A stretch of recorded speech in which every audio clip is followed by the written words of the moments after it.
ডারউইনের জয়ের আত্মবিশ্বাস সঙ্গে নিয়ে ম্যাকাইয়ের নতুন চ্যালেঞ্জের সামনে বাংলাদেশ। তবে এখনকার কন্ডিশন আগের ম্যাচের চেয়ে কিছুটা আলাদা। অস্ট্রেলিয়ার বিপক্ষে দ্বিতীয় ও শেষ টেস্টে কন্ডিশন বুঝে দল সাজানোর প্রস্তুতি নিচ্ছে বাংলাদেশ।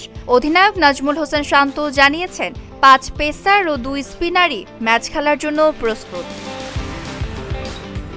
ম্যাকাইয়ের উইকেট ভালো মনে হয়েছে শান্তর। ডারউইনের তুলনায় এখানে ঠান্ডা ও বাতাস কিছুটা বেশি। 2 দিনের অনুশীলনে খেলোয়াড়রাও কন্ডিশনের সঙ্গে মানিয়ে নিয়েছেন বলে জানান তিনি। বিশেষ করে বাতাসকে কাজে লাগাতে পারলে পেসারের জন্য ভালো সুযোগ তৈরি হতে পারে। পাশাপাশি 2 স্পিনারও যেকোনো কন্ডিশনে ভালো বল করতে প্রস্তুত। তবে ডারউইনের জয় নিয়ে পড়ে থাকতে চান না শান্ত।